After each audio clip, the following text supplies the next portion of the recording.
If I had to use a word to describe the vibe, it was, joy. Like, and I'll tell you, I've never cried in a bar. I've never been able to do that. I don't cry in general, and certainly not in public, and definitely not in a bar. No, But can't there was a deny stuff, point Dave. there was yeah, there was a My point God. Start now. yeah, here it comes. Welcome to Party of Six. Today we are joined by Meenakshi Singh of the India Bartender Show and Sidecar, Aoife Halliday of the Ruckus Group, Cliff Kreider of Truck and Tap and Stinger Compliance, Dave Nitzel of Dave and Dave Consulting, and me, Chris Schneider of the Bar Business Podcast. We're going to be breaking down all sorts of things today. We're going to talk a little bit about the India Bar Show that we talked about last month and kind of get a recap since Meenakshi hosted it and Dave was there. We're going to get in a little bit about books that we enjoy about the industry, and then we're going to kind of wrap up by taking the book conversation and talking about what hospitality means to us and how that comes into play. So, first of all, guys, good morning. Thank you all for being here. Morning, Chris. Uh, with the bar show, Meenakshi. So we talked about last month when we were on what about bar shows, about what you guys were going to have going on, and it's happened. So, how did the bar show in India go? It was fabulous, Chris. This was our second edition. First year, we actually didn't know we didn't know what we were doing. We just had an idea about what we want to do and what we wish to achieve from the show, which was a lot about education, community, upskilling, bringing the entire country together geographically as big as India is. It's the most populous country in the world. So, of course, bringing all of that together is a massive challenge already for us. And I think year two was a much more confident year for us because we were riding on the success of year one, where we saw there was a lot of hunger, there was a lot of, I should say, thirst rather, in bartenders, bar community, industry, even the younger ones who are getting into the trade as such, who are really searching for the right places to get information from. We live in a very cluttered, extremely high, what happens with content and information today. And I feel these shows and these platforms really filter that through, and where you're really saying that this is the expert, this is who the person is. If you want to follow this particular field, or if you want to know more about, say, fermentation, for example, we brought the most top tier A category fermentation person in the country today, and he brought a bunch of things with him, of course, the wealth of knowledge and what he's been doing all these years. So I think that is where I think we were trying to achieve, the pinnacle of let's say learner, people who have learned from the trade and are actually showing the way. Of course, we got Dave there, who brought a wealth of knowledge and experience and a lot of gravitas and a little bit of that American humor, which which we had a good time with. And it was great to see that a lot of people were very eager to learn and spend that much time. 2 days were packed back to back with a lot of sessions, seminars, and of course in the nights we had a bunch of bar activations. So I think overall the bar industry is very happy with the kind of energy. It's kind of an infusion of a lot of energy, a lot of thrust, a lot of media interest into what we are doing. Finally, I feel like people are listening what we are saying, and that has so long has not happened for us, for this part of the world. India already has a lot of taboo attached to alcohol consumption, alcohol as such culturally struggles with a lot of, let's say, acceptance in the mainstream. So I think that is where we were trying to elevate and actually have a conversation around the fact that this is actually a subject which takes a lot of years of experience, and there's a lot of intellectual people involved in the industry as well. We're not all about drinking and partying, and while we like doing that as well, but there's a lot more to us than that. So I think that's what we were trying to achieve, and I'm hoping, and I'm sure that we have gotten some level of interest this year, and yeah, next year will be bigger and better. Yeah. So, Dave, you were there. It was your first time going. What did you think? I didn't know exactly what to expect. I sent a bit of this to Meenakshi in an email afterwards. I arrived not really knowing what to expect, and I left in awe. And if someone said to you that this was the second year of this show, there's no way you would believe that. It's on par with every other show. So it's as good as Tales, it's as good as BCB, it's as good as Bar and Restaurant Expo. It's not as big, but man, it's going to be. And that's what I said to Meenakshi and Yang Dupe and Vic Ram. I'm like, look out, gang, because this thing, I can't imagine a world where this event just doesn't grow quickly and exponentially. And there's a ton of observations, but the first one was, "Hey, this is a world-class event," like, clearly. And then what I thought was unique about it was you could go to an event that's 10 times bigger than that show and get half the people in a workshop because it's just not quite as serious maybe, or, it like we talked about, a bit of a boondoggle sort of thing. It wasn't that way. I didn't sense that in India. Like, I didn't see any. Well, there was one guy in my show that had been affected by something, but short of that one guy who chose to come to my workshop, people were very serious about their craft. Like, people were there to learn. The events were extremely well attended, so you got a bit of a vibe. But then afterwards, like the after party, best after party of all time. Like, you have to so, you have the show, and then you hear about an after party, and I'm kind of ready for a buffet and people kind of meandering around talking to one another about how great they are. No. Yang Duke throws on his DJ outfit, right? The spirited monk. Yang Duke is the spirited monk, like, he really is. He looks it, he acts it, he is that guy. And after putting on the event, and after speaking and hosting, which nobody ever broke a sweat, Meenakshi, Yang Duke, Vikram, they're just walking around like nothing's going on. No big deal. Shocking. And then he starts DJing, the party kicks off, then there's a battle of DJs. This is right outside the show, like, it's all going down, and we haven't even gotten to the after party. This is just sort of the wrap-up celebration, thanks for coming to the show. We haven't even gotten to what's about to happen at the bars later on, and I just sort of soaked it in, you know?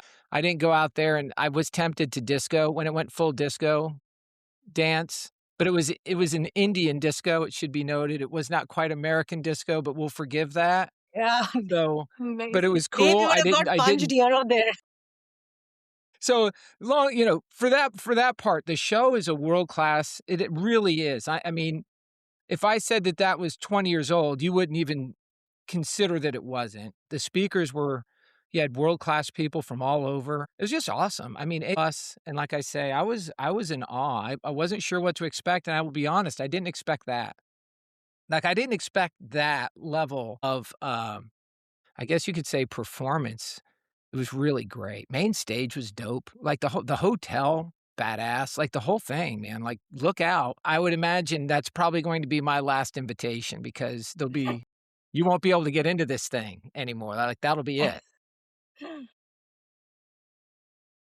So I'm curious, 'cause it seems like a lot of times there's conversations that just get had over and over. So was there something that you guys sensed, kind of in what people were feeling, or, like, was there a common theme that was coming up between everyone there? Maybe not even from the speakers, but just kind of in general, like, the feeling of the industry in Asia. So, Chris, just to explain the, Indian bar industry, we are still fairly just about say 15 to 20 years into the scene in terms of cocktails, in terms of these big lists and awards and all of that. So I would say that hence I feel the appetite and the excitement and the energy that Dave is talking about. It's not feeling tired, it's not feeling the same conversation, or it's not feeling the same people.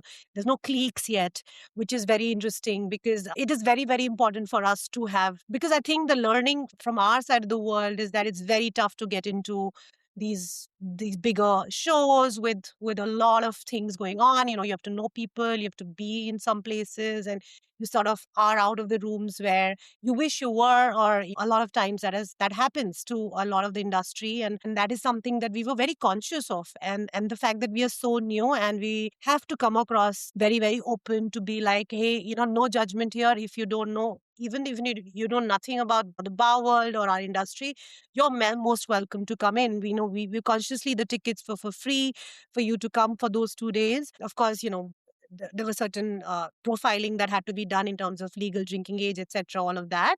But overall, it was a very welcome and open show, and I feel that was something we are very, very conscious of. If you have something to say, you send us your seminar details, and if you're somebody who wants to be part of a conversation, we try to include the geography of it. It's not just a very north centric show or a south centric show, because that the regionalism can really play at in a country like ours, right? Because we are sitting in the north, and sometimes north tends to dominate a lot of times, because India is a loud and, I mean, come on, like what Dave was talking about, this, the dancing and the DJing and all of that is very much us, right? We are very loud. We eat, very flavorful food. We dance, we dress up very, very brightly. We have all of that, right? So that is really intrinsically us, and that's our character. So when it comes to the bar world also, that is very much kind of almost showing up in its own way. So culturally, we are not very different. We're not really showcasing a Japanese way of doing things here. And yeah, we are very much owning up to who we are. And I feel that was very important to us, for us to break away from the Western code of, bartenders, or even the Eastern, the Japanese, the Korean code of how they do things, right? So what is the Indian code? So we don't know that yet.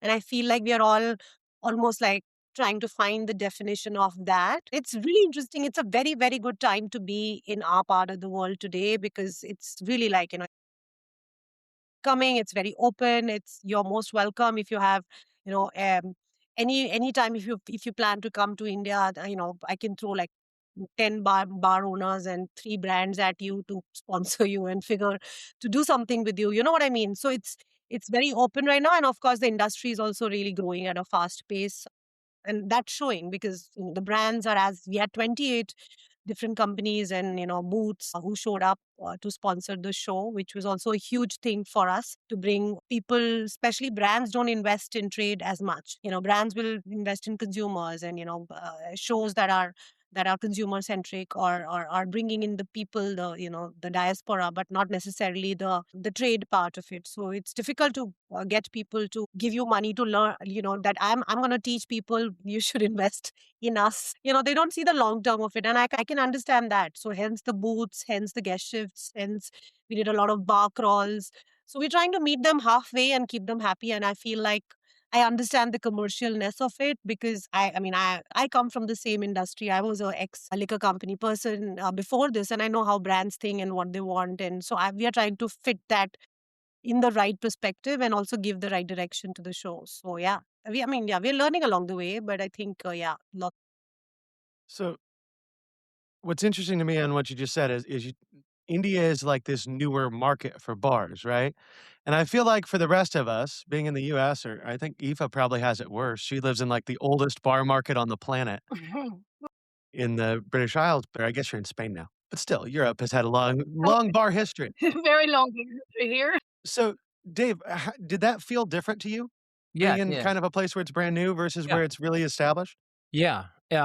If I had to use a word to describe the vibe, it was, joy. Like, and I'll tell you, I've never cried in a bar. I've never been able to do that.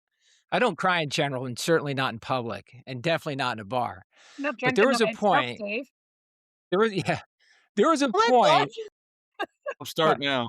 Yeah, here it comes.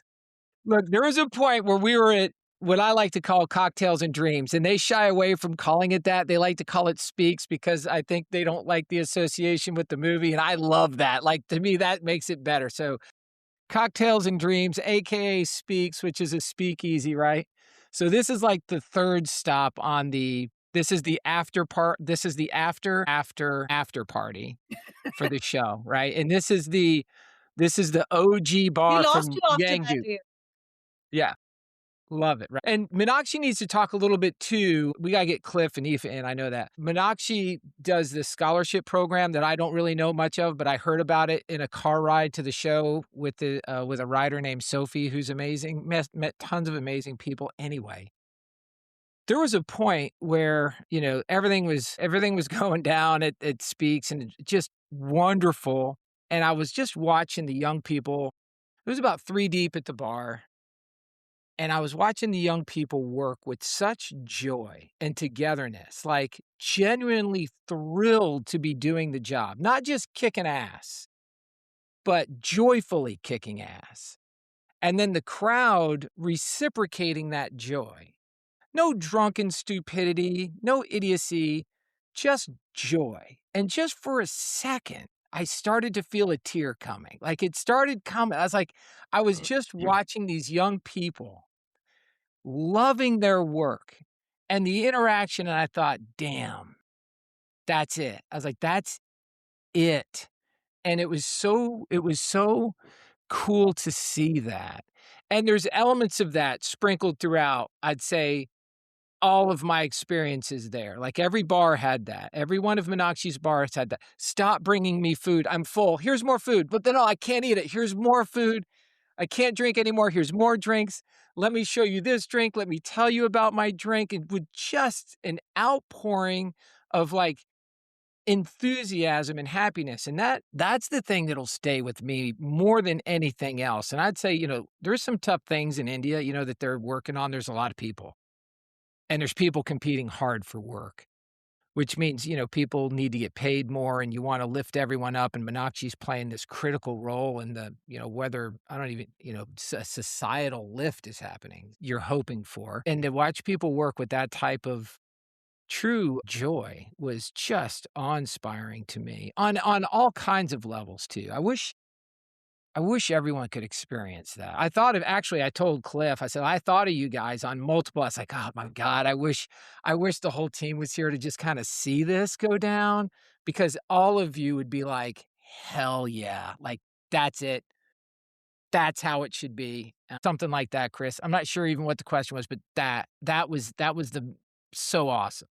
I don't know what the question was either, but that was a great answer to whatever I asked. Yeah, it was Uh, great. You didn't but find speaking of the whole team being there, not trying to spend Meenakshi's money, but maybe we need to do a panel next year.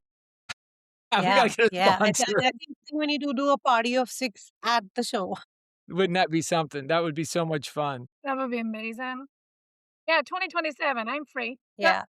Dave, Eva and Cliff, do you guys have any questions about, like, everything you've heard to pull No, you I guys I mean, in? I'm just super proud of Meenakshi and what she did. I mean, I think when you realize how wide open India is, and I didn't know that, but how wide open it is and how much opportunity there is, in this little bar cocktail culture business arena, that it's just, my goodness. I mean, just think of the runway that India has and that Meenakshi has and where she's gonna be, 5, 10 years from now. So it's super cool. I Thank you. project that she's gonna be running a large chain of Indian discos, from what I understand, with a monk kind of a monk-related sort of overture. So Dave will be but our first regular. I will be an investor, yeah.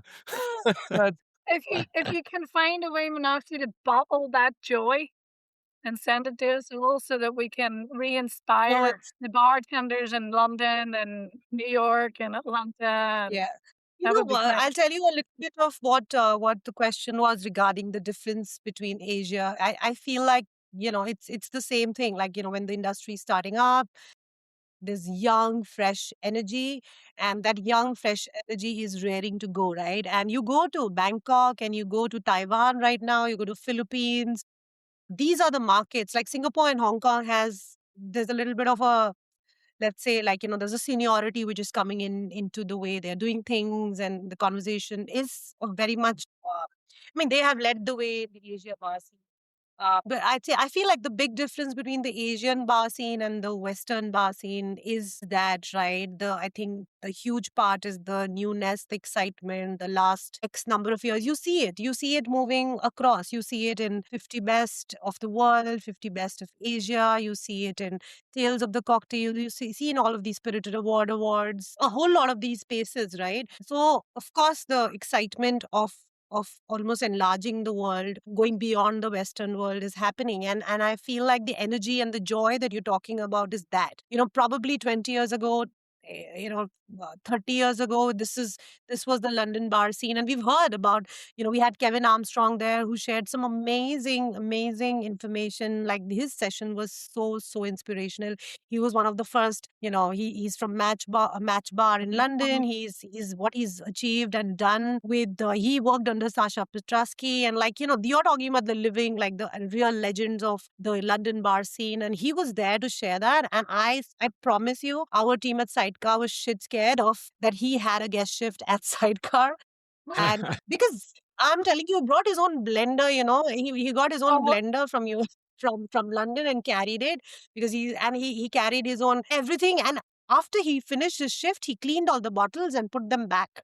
And I was like, this is the owner of Satan's whiskers, guys. This is how it works, and my team was in awe of him. And I think they were really, really scared to even talk to him. But Thankfully, he had a wonderful time. He sent us many, many amazing messages, emails about how lovely our team was. And I'm so happy to hear that. But yeah, I really did scare my team to say that, I'm bringing like, this is the top tier, right? This is the A category. The most famous bartender who's ever worked in your bar. In the last 8 years, we've had many really, really famous, let's say bar people of today, but we don't have the real ones who really started it off, right? The ones who kicked off this entire movement. So we do take that inspiration, and I feel like London and New York, and they've set the standards for a whole lot of us, and we've watched them, right? Over the years, we've been watching what they're doing and how they do things, and I think that yeah, that's the beauty of the industry also, right? How the cultural exchange is happening through these bar shows. Every time you travel somewhere outside of the country, you meet your own friends, but in different countries, and yeah,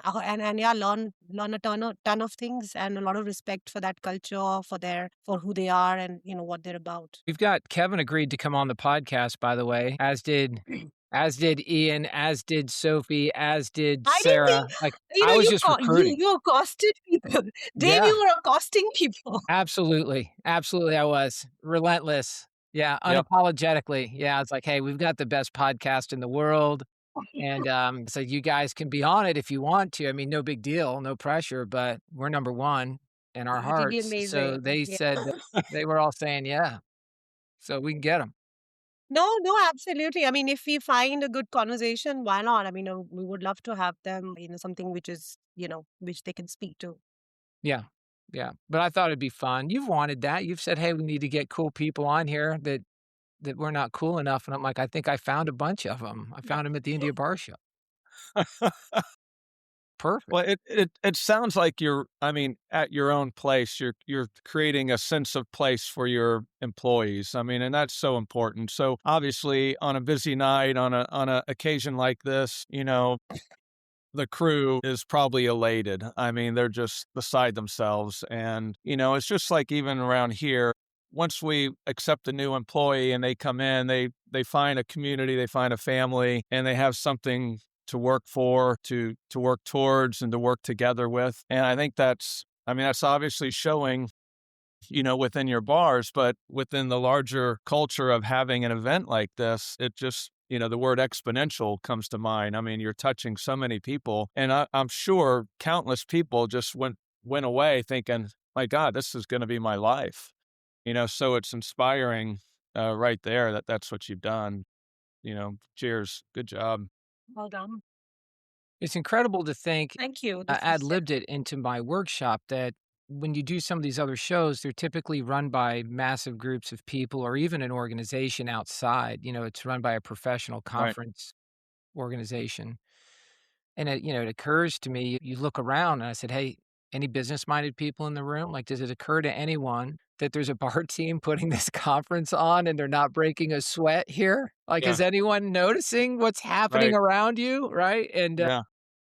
And I like throwing that in because I was doing a people talk, people leadership thing. And I'm like, "Look, if you think I'm full of shit, just look around. Like, the art of what's possible is actually happening around you, and you're taking part in the art of what's possible in the industry if you get the people stuff right." And look, there were a lot of amazing things that I saw, and honestly, what Meenakshi, Vikram, and Yangdeep were able to do there as a bar team, not to diminish it, but I mean, just it's not that all the bars are this, they're everywhere. Like, you're all the way, what, like, you're in another country now even. These bars are spread out, they're sophisticated places, they're world-class, award-winning bars.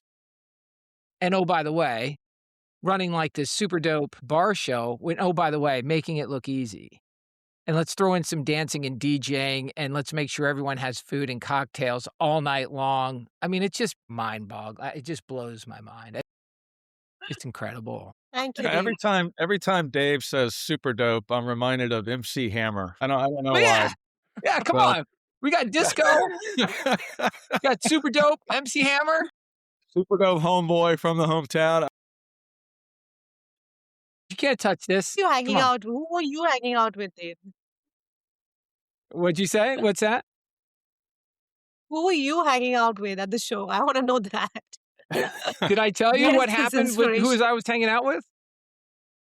Look, I didn't know look, I don't know, like, I'm sorta just a nerd, I don't know anybody, so I was sitting there and, I ended up hanging out with Ian and Kevin, didn't know, like, they're the 2 most influential people on the planet, and I'm just like, "Hey, guys, what are you doing here? Yeah. Who are you guys?" But which That Ian? was cool, and then I'm like, "Hey, you should join our podcast," and then come to find out these guys are, like, actually really important dudes. Sorry, which Ian, Dave? McPherson, the panda, Ian what is it? McPherson from Pandas. Yeah. Yeah, if you look him And up, he's, like, Pandan number stands 1 for in Scott. everything. He's number 1 everything guy. When you started talking, I thought you guys were talking about, Ian Burrell, the No, no, the rum guy. Yeah, we wanted to get him, but yeah, we couldn't get a rum sponsor. you couldn't get a rum sponsor? Yeah, I can he's maybe very entrenched in the rum world. yeah, yeah, yeah, I can maybe help you with some sponsorship. I know a guy that knows a guy with the sponsorship, so maybe for next year. Let's Yeah, go. yeah. No, we would Charlie love was Ian great to too. come back. Charlie was super cool. We can get Charlie Charlie was on. amazing. There was just tons. Sarah, Sophie, like I just met Beckley. She's terrifying. Like she's a killer. Who's Beckley? He's American. She's a killer. She's based out of Only Hong other Kong though. American. We only had two Americans speaking. You and Beckley. She's a killer. And what you know what? It was really confident. I had a big boost of confidence when I saw her like she was in like the front row, which is terrifying when you have like a killer in the front row. You know what I mean? You know that person you're like, "Man, like if she's giving me like the eye darts, I'm just gonna melt." And she was giving me like the "fuck yes," and I was like, "Oh yeah? You like that?" And then it just started, "Let's take in this," and then it just started rolling. I was like, "Man," I was like She's Neo dope. going into the Like she's Matrix. dope. Yeah. She's super Yeah, dope. Like, if you she's wanna know really that's if you were to yeah, if you Super were to dope again. find someone with super dope, she's super dope. she She's a is really super good friend dope. of If you're mine, and not yeah. she's the founder of this amazing bar called Artifact in Hong Kong. She's American, moved to Hong Kong, lives there, married there. An absolute insanely talented human and so giving, so gracious.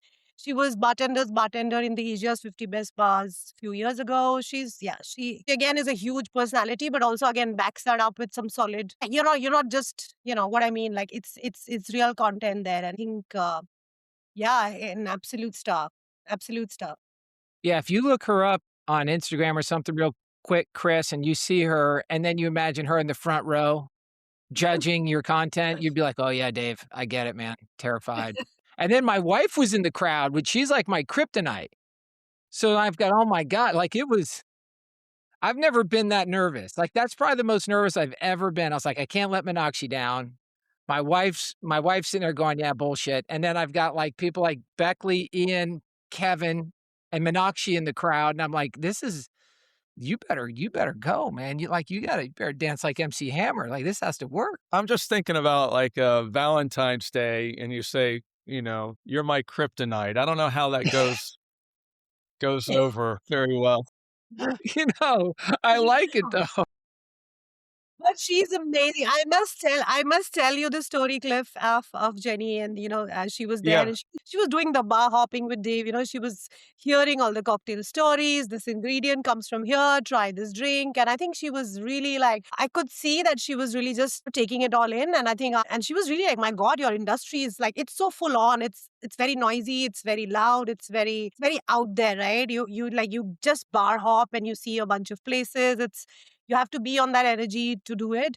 And finally, we ended up at our first bar, Speakeasy, which Dave was talking about, Speaks, right? And we were there, and I picked up a beer, and very sweetly, very quietly, she asked me, "Can I also get a beer because I'm done with this cocktail situation?" And I was like, earlier, I was really trying to like, do you like it spicy? Do you like it citrus? Do you like it dry? Do you like it, yeah. I was trying to really bring like, what is your drink? Sort of like, what do you like to drink? And then I realized at the end of the show, on the last night, she tells us, "Can I get a beer?" Because, and the only reason she asked me was because I was like, I'm done with this. I need a chilled one, and I, I got a beer, and she got a beer, and that's when I could feel like a real, actual, genuine happiness on her face, and I was like, "This is what the real joy of the bar is." So yeah, we had fun. She's amazing. She's so sweet. So Yeah. the two Aoife pop. can tell you she's way more interesting and way more extroverted than I am. Like, I tend to just sit in the corner and observe, and I like to sort of just absorb things in my own way, unless I'm around really close friends, and then I can get stupid. But generally speaking, I just sort of take it in. Jenny's the Yeah, Jenny's great she's an company. animal. She's great company to Yeah. go drinking with, but yeah. Yeah, we took you guys to a really nice Mexican restaurant, wasn't it? Yeah, we went there, yeah. Yeah, we went to a really nice Mexican restaurant, and, we were doing some mystery shopping at a Mexican restaurant, and yeah, Kelly was there knocking back as she keeps up with the crowd, mezcal margaritas and all the rest, but yeah, when she needs a beer, she needs a beer. Yeah. That's it. She definitely got into more videos than I did, like, in the post-production cuts, I'm looking to see if there's none of you won't see me in anything, and Jenny's in every reel, like, Jenny, Jenny, Jenny, Jenny, Jenny. Yeah, it was cool. Oh, It was a lot of It sounds like it was a great time, and it does sound like definitely the rest of us should probably check it out next year. fun. 100%. We gotta get a sponsor. Sponsor this podcast for a mere We'll trip for find a 5. sponsor. We'll find a Yeah, sponsor. yeah. All we need if you wanna sponsor our podcast is first class tickets to India. That's it. No Don't even problem. need first class. Everything we'll do it. Well, I don't know about you guys, but I don't know that I could sit coach for that long. I am It not a small person, and those seats get a little tight, it was tough. Yeah. and the After legs about the get 23rd hour, you start questioning some things. for sure. Um, but let's pivot a little bit. So one of the other things we wanted to talk to you about today was books, because 'cause we've talked about books kinda off and on. We talked about them a few weeks ago because Dave and I put some out, and we said, "Hey, let's talk about books that we like that influenced us that we didn't write." So while I will tell you the best books in the bar industry are the 2 behind me and the 3 that Dave wrote, which are also behind me right over there, we're not gonna talk about those today. But who would like to start with a couple books that really impacted you or influenced you over the years? I can Think start. Aoife or Cliff. Yeah, go Aoife. Go, Eva. Go, Aoife. I know because I've just moved, all my books were packed up, so I had to just rummage to find them. When I started off, I started working for a group of bars, restaurants, festivals. Uh, I'm laughing at you, Dave, saying, you can't believe that the bar people are able to just run this big event and, like, not even breaking a sweat. But we basically work in production, is what we do. So we produce every single day, every single shift, all about, the stage and all the rest. One of the books that my boss at the time, he bought copies for all, like, Monoxy said, she's gonna buy your book and give it out to all her guys. It was one of the books that he got for all of us was the good old classic, Setting the Table, Danny Meyer. Oh, yeah. Yeah. Mhm. So, my boss actually, Meenakshi, you might wanna do this with Dave's book when you get your copies. My boss actually highlighted and underlined every section of the book individual to the manager that it was, in reference to and what they needed to do. So, yeah, and then we'd have like sort of book club once a month on setting the table and how we were able to implement like Danny Mayer's service and hospitality practices into the restaurants and into the bars. There was very different types of service and all the different venues within the group that I worked in. So that was quite influential in my early career just to do the service and hospitality and and how to deliver for your guests. And when I moved more into sort of drinks and training and all the rest, Monoxial know this one. Gary yeah. Regan, The Joy of Mixology. So yeah, it was the sort of go-to Bible for doing any sort of lists, any sort of research, yeah, any sort of drink. So sort of old school, very old school, my books. Old school is not bad. Yeah. No, Normally, I that means mean, they knew something. yeah. I'm not up with the new authors in the industry at the minute, obviously, Chris and Dave. Yeah, look, you have to read our stuff. Did I tell you that it's available at Amazon.com? Did I mention?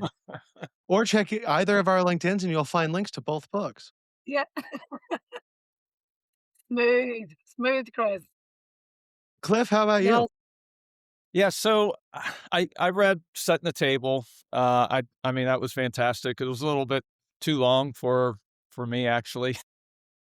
But, But I mean, one thing I remember from that is, we use that expression a lot, constant gentle pressure, that I guess he describes, moving the salt shaker every time back in the center of the table. And so we use that term constant gentle pressure around here a lot. But I also like to say that, sometimes you're just going to have to fire the guy that can't figure out how to put the salt shaker back, on the table. So that was sort of missing from that book. Um, I at constant gentle pressure, yeah, but 4 or 5 times, I'm sorry, guy, you're out of here. I don't know what it takes. So I wasn't a beer guy when we started this, and 10 years ago we were just a craft beer bar when it was all kind of happening. And there's one book I don't have around here that I learned. It was more like the kind of a archetypal type beers, and it took you through the whole almost tasting profile of so many of these beers that you can get in the store. So I don't have that book, but I have this book, and I absolutely loved it because I am completely ADD, and it's actually a cartoon. I mean, it's a cartoon of beer, and it takes you like a guy is going to the convenience store and he doesn't know what beer to choose. And so it takes you through the whole process of when beer was created, back in the caveman days when they're finding honey that's turned into, mead. And then it goes all the way through to the current beers. But I absolutely loved it. And anybody that needs pictures to go along with verbs and nouns and everything else, I absolutely loved it. Dave's book, Bar Shift, I absolutely love that. It's kind of the last 3 chapters or 3 sections, if you will, because really the chapters are so small, they're so concise, to the point, which is what I like. I like just give me the meat. That's fantastic. I make everybody read it, and that's all about cost of goods sold. I think every bartender needs to know that the economics of making that drink and where you're making your money and where you're losing your money. And so those 3 little sections at the back are key reading for me. And other than that, I didn't really have a whole lot of read. My discipline was in real estate, and 25 years ago, I grabbed every college textbook on real estate and I read them at night. This before the internet. So, but I'm always reading something about the bar business, the restaurant business, how to do things better, little tips here and there. But as far as a textbook is concerned, I did read Chris's menu book because we're planning menus right now. I read Dave's Parable. I That's haven't got through your hospitality book yet, Dave. I'm I sorry. understand. I But understand. I know where to start. You said start at chapter 5. The last 5, that's where you could go. You could go straight to the last There 5. you go. Yeah. That's funny. And Cocktail Codex, that's definitely, on. Mhm. For sure. So, Meenakshi, what books have inspired you over the years? Yeah, so I think a few of them have been covered for sure. I think one of the first books that I ever picked up with my own money was Joy of Mixology by Gaz Regan, like a proper legend. Also, really has gone on to break down, a lot of information in a very bartender's perspective. So, if you are somebody who's entering the industry or wants to get into the industry or are enthusiastic about how do you go about it, it's got a lot of anecdotes, it's great to relate. I think that's the fun part of it. It's not because it's kind of like, if you've read Anthony Bourdain's No Reservations, it's if you read his book, I mean, that's like one of my favorite books of all times. And he's gone on to like real life experiences and in real life madness that he saw in his life, right? And I think that Gaz, he also like brings that energy and really the fun side of the bar, but also like keeping it. There's technicals. It goes on to say that there is a underlying, of course, the baseline has to be correct, but you also have a lot of fun in this industry, right? You get pick up a lot of stories, a lot of people. And I think why do you even enter the industry is what this book kind of sets you up for that in a lot of ways, and I love that. Of course, Cocktail Codex, bring it down to the technicality of it, and it really helps you break it down for a lot of people to keep up with the information out there, which is in the industry as such. In terms of the cocktail books, I really like Stan Hutchnick's. This is a new book he's written, which is which I have here, which is called the Cocktail Balance 2.0. It just come out last year. It was at Tales of the Cocktail last year. A very interesting, again, ingredient led, technical skills, ingredients, and flavors. And it really goes down into theory of breaking down. So if you're somebody who's making a new menu, there are various ways to make the same daiquiri and there are various ways to make the same pina colada.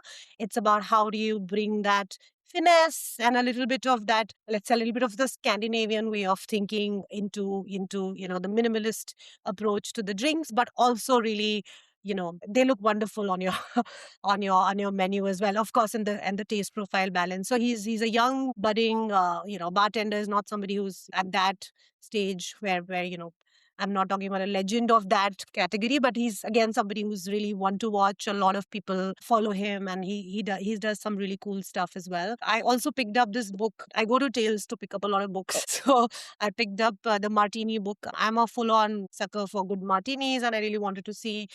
And so Alice, who's a really well-known author, drinks writer, she has gone on and collected martini recipes from all over the world. And if you are somebody who likes to know more about the category or one is interested in what the other bars or bartenders have done, and these are a lot of people that we know who have created these cocktails, it's again something that it's a good, nice, fun way of like a ready reckoner for looking at a bunch of recipes or even inspirations that you want to pick up to make drinks. From a hospitality books point of view, there's of course I did keep this book because this is, I'm sure everybody knows this book. This is just like setting the table. It's called Unreasonable Hospitality. You can't go wrong, and I feel like again all of our team, just like what Aoife was talking about, all of our book team gets a book which is this book as a welcome kit. And we also, again, underline a bunch of things that we want them to remember in terms of just, again, why you do what you do and, what is it about hospitality industry? What is graciousness? How do you bring about that energy into your team, into your own bar and into yourself, actually, more than anything else? So a lot of sense of giving that comes from this industry is a lot about that hospitality and sense of hospitality. So yeah, and I have to talk about this amazing, amazing book. It is actually written by a friend of mine. It's called Dishome. If anybody has been to London and has had a Man, meal at Dishome, yeah. So this is a amazing. batch made of wine. This is an absolute incredible book. It's a restaurant which is based on an Iranian cafes in Bombay. Yes. It's a beautiful, beautiful collection of the story and recipes and anecdotes and people. I absolutely love this book. Again, it brings such love for hospitality at every level. And it's also really something that if you're somebody who likes books and who likes to read, not for you, Cliff, not for you. This might be this might be A too much. picture, so yeah. Yeah. But this is something which you can just pick up one chapter one day and just you're feeling a little hollow and a little something is missing for you. These are things that the way they talk about breads, oh my God. Like the Iranian breads, the way they've talked about breads in this book, and the Persian, and there was a lot of Persian Iranian influence in Bombay and how they have gotten about. So that's the Shum's actually entire. So they have really brought that to life in a very beautiful way, and it's an entire photo essay. You know, Well, it's it's a an mix of amazing place. We actually did our staff party there just in January. yeah, We go there yeah, at least three times yeah, a year with our team. We love Tishan. yeah. They have 6 of them now. I think they're in Birmingham also now, and they've Oh, they've no, more than expanded. that. They've gone. They're in Scotland as well now too. They opened in They have a Liverpool. hotel. Yeah, Yeah, they're amazing. Yeah, and the yeah, quality and their staff. Their staff are just so well trained. It's unbelievable. It's foolproof. You go in every time, and every single time, it's the best experience every time. yeah. And it's incredible, Ifa. Like they celebrate Holi and Diwali and all these They, festivals together as they take the day off and they do a whole like I love what they do with their teams and how they motivate them and how they keep them mm, together. And it's really like it's a very diverse culturally, like a city like London, bringing this context into, and making them understand the food and the culture mhm. and yeah, respectfully do it really well and not look at like you're appropriating, but still having a lot of pride in what you're doing. I mean, that's a difficult, difficult thing to do. And yeah, I mean, it shows some serious props to the team and to their backgrounds, of course. Yeah, incredible people. So yeah, these are some of the books I want to talk about with you guys. And of course, Dave's book, DNA Hospitality, Well, was of how I course. met Dave. And I love that book. It's so nice because of why we met and how we spoke about my journey and all. But it's also again very inspiration. I got to meet a lot of people within the industry through your book, Dave. So it was really interesting. Available on Amazon.com. If anything, Dave, I guess we're shameless. But what No, what hang books on, do hang you on. want to talk Meenakshi, about? what's the name of that second book or the last book? Yeah, I couldn't see the title. What was the name of that last book? The Called thick The one Shoe. there. Okay, got it. Dave, I Thanks. thought I thought we took you and Jenny there when you were here the last time. We tried to fit it in because we went to so many different places in London, but I don't know if we skipped that off the list. No, I don't know. I You don't think so. would have remembered the next time. Next time you're in London, we'll take you to Okay, that's a date. It's a deal. It should also be noted too about Meenakshi's places. You guys may not know this about Sidecar, maybe you do, that there's 2 levels, and the first level is a library. It's got a bunch of books. What's more, and then you go up to the second level, and that's like the full there is a bar and a service area there, but it's also doubles as a library. I think what's most interesting is, we went there for the opening night, like the cool opening night welcome party. So just to give you some context, when I rolled in, I got seated at the library and there wasn't like anyone really at the library level. And I was looking around, and I'm like, well, this is right when the party's supposed to start. It feels weird that there's nobody here. So I'm looking around and a wonderful gal comes up to take my order. And I thought, I said, I don't get this wrong. Is there a bunch of cool people somewhere having a good time? And like, oh yeah, all the cool people are upstairs. Like, yeah, that's where I'm supposed to be. Like, they're like, I don't think so, sir. You Yeah. probably belong here. I was like, no, I'm telling you, I'm supposed to be with the cool people. And then I insist, because then I said Meenakshi's name. I said, you guys know who Meenakshi is? And they're like, oh yeah. I was like, where is she? And they said, she's upstairs. And I was like, that's where I'm supposed to be. So I put off the library Yeah. vibe. I had to actually impose my will to get up to the party at Sidecar. Yeah. But when we were creating Sidecar, we actually just to, get you a little anecdotal. When we were starting the bar, I really wanted all books, like all books, all over. I have a lot of books. So we really wanted to have all books, and our architect is like, no way, you can't maintain that much. We can give you this much, we can give you this much. And finally, we did end up getting a corner, the corner that you're talking about. Even then, when we were looking at the inventory, it was going to 400, 500 books. And I was like, oh my God, like that's an investment immediately for me to bring in the books. So I brought in a publisher friend, Hachette. They are good friends of ours, and I told them, you want to open a bookstore here, and whatever we sell, it goes to you. But it's like a mini store. It's actually not a library. It's a bookstore, and Okay. Hachette manages the inventory for us, and we of course do a bunch of book events, and we are looking at doing another book event soon. We do that. We do those kind of. That's how you do the community build up for a place like that. So yeah, Fantastic. your books. We have to hear about your Yeah. books. Your Yeah, Dave. books. Oh yeah. Look, I'm not cool, so I don't have any of the cool bar books or anything like that. I'm a business nerd. So you guys know Hospitality DNA is based off Good to Great, so I won't bore you with that. But this sort of imprinted on me, and I really like it's getting a little older now, a little dated, but I think the lessons are mostly good. And I love the idea of the hardest step to make is going from good to great, which is the premise. Like it's not, believe it or not, it's not that hard of a step to go from being like really shitty to okay. Like you can make that leap, but to get to greatness is really hard to do. And this gave a blueprint for that, which I really like. There was another book called Leadership Secrets of Attila the Hun. It's a really small read, and I loved that book. It was one of the first ones I ever read, and I don't have a copy, but it talked about how he was able to pull all these different tribes together, all these different belief systems, and even people that hated one another and get them marching towards common cause, which I loved. And then, he goes off and conquers the world with basically a bunch of warring nomads, the leadership stuff in it, is there's probably a lot of interpretation, but it was worthy because I was managing lots of different people from all over, and it helped me get my mind around what I needed to do as a young manager. The third one is Strength Finders. I've got the follow-up, which is Go Put Your Strengths to Work. I don't know if you've ever done Strength Finders. Aoife, you know Strength Finders. Yeah, the Gallup. So I love Strength Finders because it shifted my thinking from going from a place where we try to fix what's broken or what we're not necessarily good at and putting a ton of effort into figuring out how do I take something where I don't excel and learn how to excel. And that's a massive amount of effort. And basically, what Strength Finder says is forget that, take what you're good at, and just keep multiplying on what you're good at because you'll be way more productive. You'll be way more successful. It's almost a guarantee. And then augment the things that you're not good at with someone who's really good at those things, which on the surface seems really, really obvious. But at the time, it was revolutionary to some extent when it first came out. It's been out a while, but it's Aoife's business partner, Anthony. Yeah. He's actually a Strength Finder coach, which came from one of the sessions we put Yeah, on yeah, in, yeah. DC.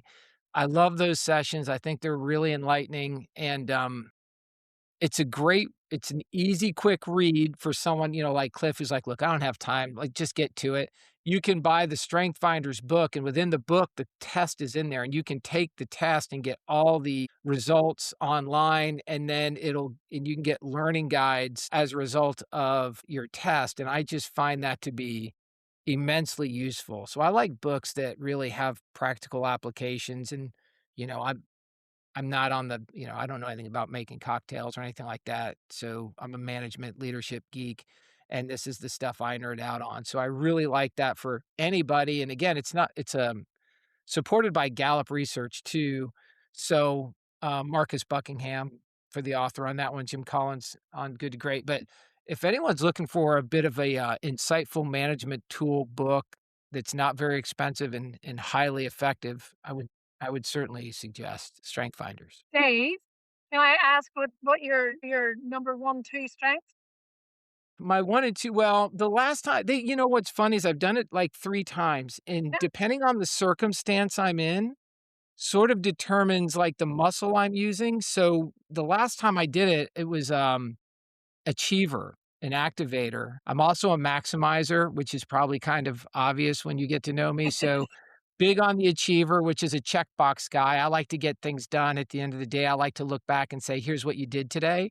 And when I look back on the day and there's no checks in the box, I feel like I failed the day, right? So I like to keep track of, like, accomplishments, and then maximizers kinda like running an Italian restaurant where you take pasta and make it 100 different ways. Like, what are the resources available to me?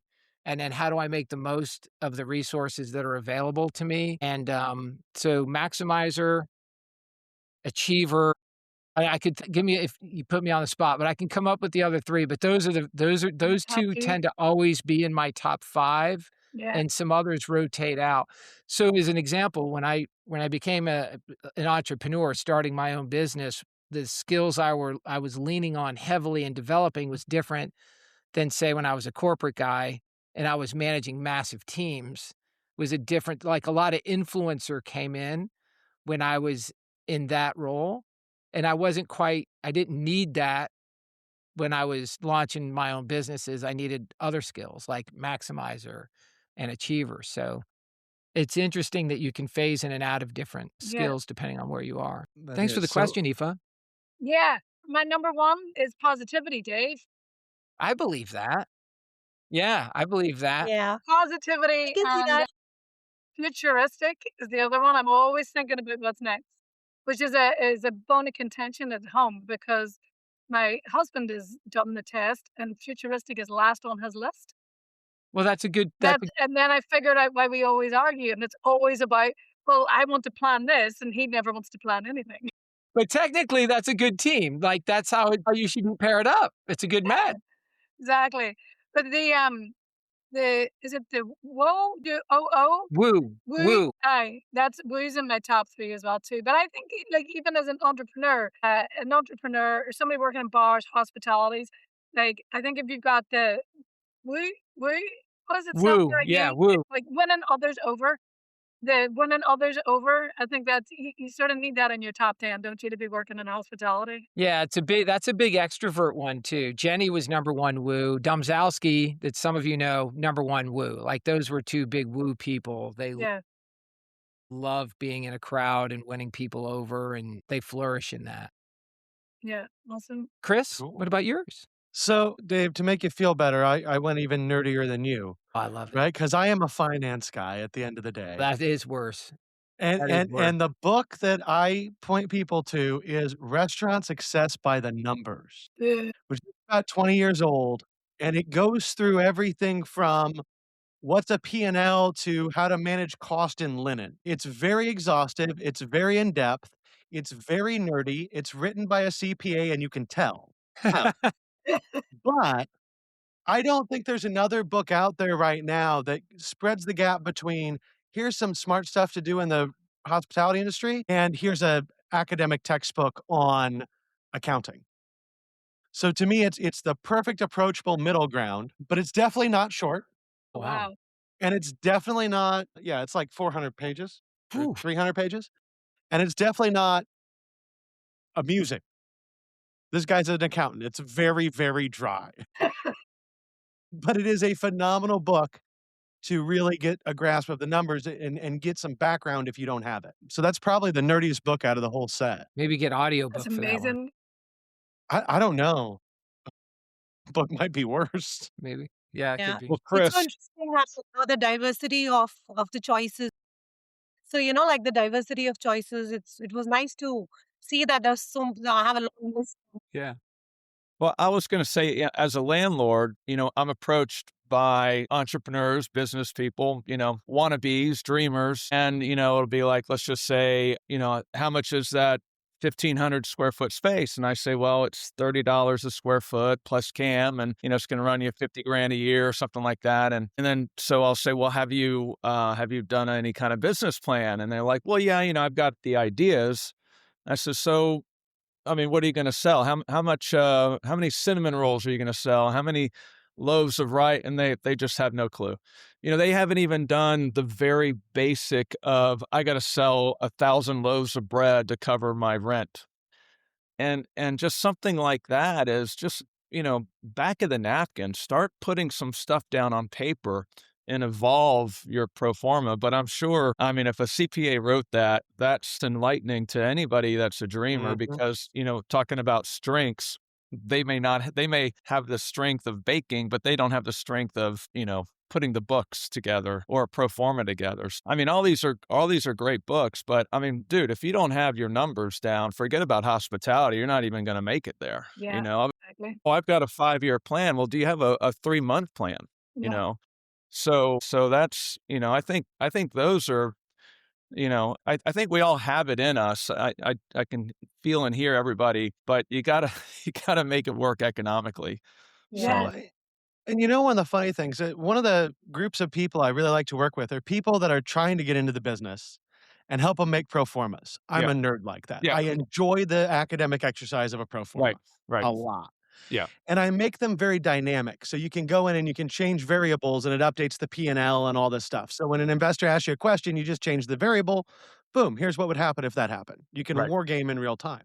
yeah, Mhm. yeah, And what's really funny to me is the more I do this, the more I realize you can take any investor, any landlord, any bank on the planet, a 100-page business plan of marketing crap, yeah, and they ignore it. mhm, yeah, You show them one ironclad pro forma, they don't have any questions. mm, Right? exactly. Especially starting out, all that matters in so many ways is that you have the solid numbers and you can say, to your point, this is how many loaves of bread I have to sell out of my bakery to make my rent. yeah, yeah, yeah. Yeah, exactly. Yeah, I mean, I did commercial appraisals for so long, and I would skip all the all the stuff, go right to the numbers, just go right to the numbers and dissect it. And I think that's what anybody starting out. I mean, obviously, Chris, you've got it. You've talked to us a little bit about the AI side of things, but yeah, that's where the meat is. Dude, I mean, you got to know how many pints of Guinness you're going to sell. You know how many Tito's and soda. I mean, you got to pay the rent. Cliff, it's funny you say that. Just recently, we were with a client and we were doing a whole tech overhaul, and they had to work out. I had to get them to work out how many new iPads they need to buy for this venue to act as the POS or the EPOS system, whatever you just call it there. And they were like, yeah, well, we're going to need this, and then we're going to need, this many more PDQs. What do you call them in the States? The credit card transaction things, Right. so Yeah. PDQs. And we're going to need some of that. And then I talked to the PDQ guy, and I was like, yeah, we're going to need some more PDQs. And they were like, but that site already has 25 PDQs. I was like, hold on a second. That site never has 25 people on at the same time serving. So why have they got 25 PDQs? And it's taken it down to the the granular level. And you never think of hospitality as a sort of numbers driven by that, but we need all that data, all that granular data to be able to make on shift decisions correctly and sort of future proof in the business correctly. Yeah. The molecule of information. But yeah, it's Yes. so funny. And the wasted money in tech and appliances and that are just floating around, not charged and in the back drawer. And yeah, how to manage your linen, Chris, exactly. How to manage, yeah, the consumables coming in and out of the business. It's mental. Well, that consumables is a huge one, right? Yeah. Because I mean, I don't know how many business plans and P&Ls I look at for pro formas, and they didn't include, like, paper products, and then they tell me, "Well, yeah, at night, we're gonna sell everything in plastic cups because we don't wanna break glasses." No, but Well, where are the plastic cups on your P&L? Like, this is real money if you're doing this every night. Mhm. I had a pub once. We had this pub, and in the pub, when we did the P&L with the brewery that had the pub, they in the brewery's P&L, the people that owned the actual building did not have the fuel cost for the 3 wood-fired fireplaces that were in there, the 3 wood, and I was like, "Yeah, but there's a wood cost in there. You haven't put the burning wood cost in there because, the fire burning in an old English pub, a 15th century pub, I mean, that's all part of your atmosphere and staging your, Mhm. your Sunday roasts and all the rest. You can't have a pub open on a Sunday in the middle of October with the 3 burners just sat there closed up. Do you know what I mean? Because that just completely destroys the what you're trying to do with the service and the hospitality and all the rest. But they didn't have this in their P&L that would be an actual cost to the landlord, which was gonna affect the rent price, which was gonna affect, yeah, the beer price. Just crazy. Crazy when people don't think about that minute detail. Well, and what's funny is something like wood, depending on where you are in the world, right? If you're running a fire all the time, you have to use hardwood, not softwood, Mm. to make it work right. Hardwood is expensive. Yeah, yeah, yeah, I know. Like, it is real money. I love the data, Chris and Cliff. I will be buying that book, Chris. I am a complete data junkie for running it by the numbers to make sure that the overall experience and service is correct on the outside. Now, I will say the other book that I grabbed was the same book Meenakshi grabbed, Unreasonable Yeah, Hospitality, because I think this has to be a balance still, right? You gotta get the numbers right, but if you don't have hospitality, yeah, your numbers can be perfect, nobody's coming in the door, it doesn't matter. That's to me especially, we were an industry that was very passion driven, then we got really into data and numbers, I feel like the last 4 or 5 years.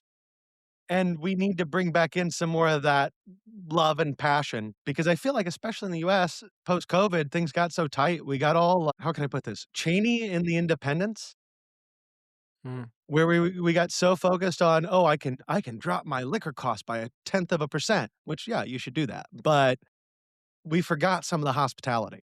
And I don't know between this and setting the table, I don't know two better books that yeah. cover kind of how crazy you can be and get away with it. Mm. We say you have to manage, Chris, from the front to the back.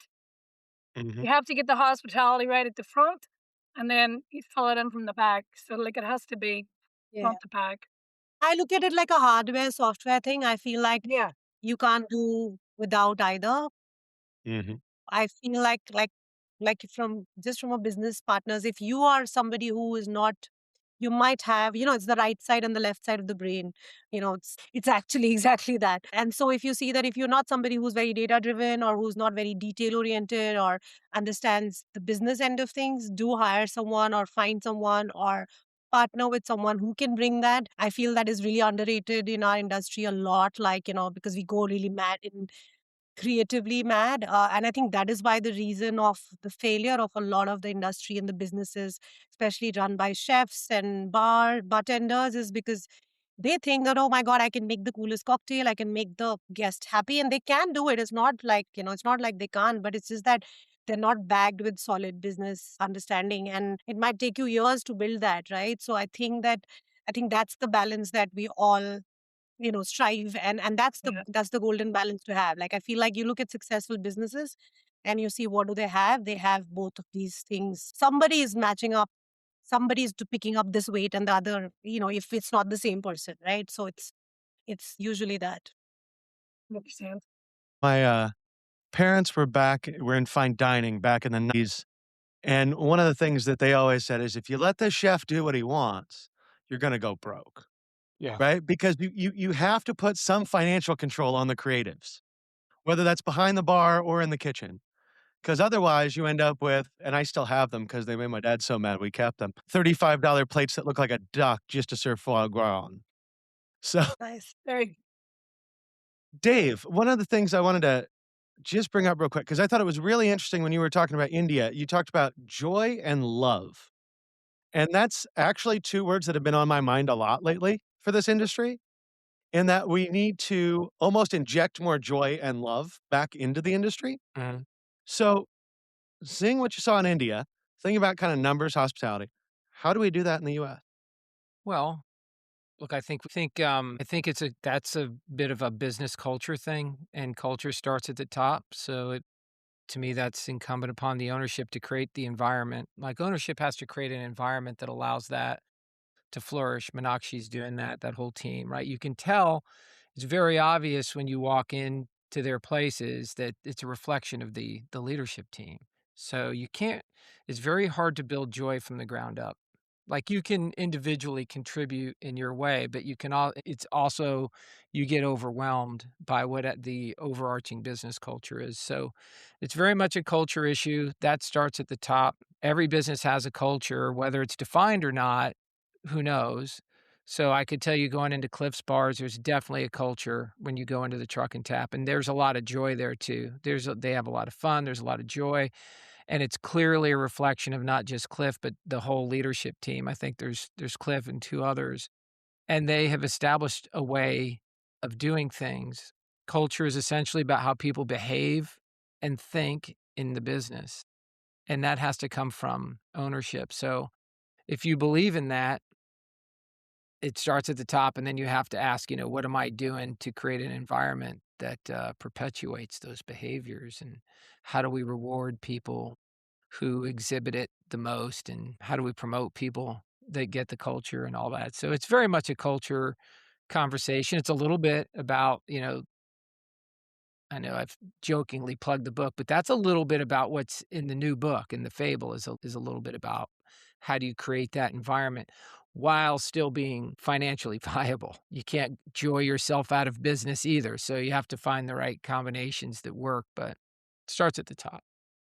Yeah, let me add something there, and not to take away from, there's a good expression, "Don't take away someone's joy," but not to say joy is the right word, but I was sitting out on our ledge right in front of our sidewalk, and I was with one of the bartenders and our general manager, and they were just I was just drinking a Coke, and they were talking just about there were so many people out because it was a beautiful day. It was like Saturday afternoon, and they were just going off, not going off, but they're just talking about every one of the regulars that they saw. They're like, "Oh, look at and they're telling their names and what they're doing and laughing and joking." And I couldn't believe how many people they knew just by looking at them or walking by or being in the bar, and then their backstory. I was just amazed. Because I'm a little bit of an introvert, and I am not the owner that comes in here and, "Hey, how's it going? Good to see you." Well, I kind of like lurk in the background, and I do say hi to people, but I'm very much an ambivert. I'll get in and out. But it was amazing how much they knew about every one of our regulars, and it just reminded me a little bit about your book, Dave. How how that was part of the successful business. Now, I don't know if there's joy and love to those regulars. I'm just saying right now, but they knew them. They knew what they ordered, and they knew who they're dating, and they knew who they broke up with, and they knew everything about them, whether they were a 75-year-old person or a 21-year-old person. It was obvious that there's a community and a family here, and they are part of that straw that stirs the whole cocktail drink around here. Well, you're doing something right when people are behaving and giving joy and other people feel that too, without, you just know it. And that's why people keep coming to your place. Well, and I will, brag on Cliff's partner a little bit. I had the opportunity to, interview Zach, that is one of Cliff's partners, and for somebody, they are laser focused on the numbers, but they're also laser focused on good environment, have fun, take care of your employees. And it's so nice to see and to talk to people when you have that balance, Mm. right? Because I feel like it's real easy to fall into one camp or the other, but when you combine the 2 of them, that's a lot of the time I think where the magic happens in this industry. Yep, yep, yep. Zach and I, that's one thing we want to leave with is knowing that we took care of the people here. And so that's one of our commonalities whenever we're numbers people too. I mean, Zach and I are definitely basically numbers, but Zach was the culture of this place because he had the growler shop down the street. And I said, hey, you want to be the beer guy, and I'll bring in the food truck guy, and then boom, so we had a great if you think about the pie, the business pie, we had 3 big slices right there, and so Mitch, our other business partner, had the business acumen. Zach had the culture where he was the cool kid that knew what beer everybody wanted. I just kinda lurked in the shadows, so, it all worked out. Yeah, so I'm glad that you got to know Zach. Cliff, I think you do more than lurk. I am in the shadows, though. Chris, to the Yes, sir. point about being a people person or a numbers person, I think the really smart ones are to some extent one and the same. Like if you're really good at numbers, you have to understand how people affect the numbers. Like if you can't connect those 2 things, you have an immediate problem. If you can't connect those 2 things, you're not a very good numbers person. That just means that you like data and you're avoiding people, but it becomes very obvious on the page, on the P&L, that people numbers are just an outcome. Data is just an outcome of something that someone has done. So you have to be able to make those connections back to people and how they generate outcomes. And if you're really great and you really want to move numbers, you know that the way to do it is through people. So it's hard to detach those 2 things. I think Cliff does a great job at both. I can only assume Anakshi does, and I know Aoife does as well. Part of the reason I think everyone's here. So we are getting a little tight on time, and Eve and Meenakshi, you guys haven't had a chance to speak for a minute. So any final thoughts from either of you before we let everybody go? I would love to add to what has been spoken about is that definitely a sense of generosity, which is our industry. A lot of that comes again coming back to the culture and generosity in everything you're talking about in information in sharing with your team, with your guests, and beyond. Right. So when I feel like you are established in that space around in a lot of ways, and it's truly the spirit of Indian hospitality as well. It comes back to generosity. If somebody walks into your house, you don't let them go without a glass of water, a little bit of breather.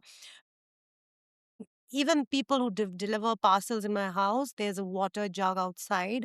And in the summers, we keep a glass and a jug outside because everybody who comes in, it's really hot. Indian summer is famously hot. And there's nothing else to do on that, right? So, and even in India, when you walk around, you have that even for this. For people who are walking around, you have that. So it's very much part of who we are as people as well. So I think that balance of business is one thing, but it also comes from soul character. Why are you in this industry at all, right? What gives you that, let's say, joy or interest or excitement in a day to day? And if this makes you happy, I think things fall in place if your spirit is in the right place. Agree. If you want to add to that. Yeah, there's some. I know it's gone now. Sorry, there was some background noise. I couldn't. I couldn't quite think. Yeah, no, I completely agree. Um, like, yeah, I mean, it's as you say, people come into your house, food and drink. How can I make it comfortable? How can I, make sure that you're having a good time? And that was the same as how we've run any of our bars, any of our venues. It's always about making sure that everybody's comfortable and that they're having a good time. And you do that through the food and the drink and the service. Yeah, interesting conversations today. Books, books, bar shows, hospitality, joy, and data. I mean, we covered everything today. I feel like that's a good thing. As Chris predicted.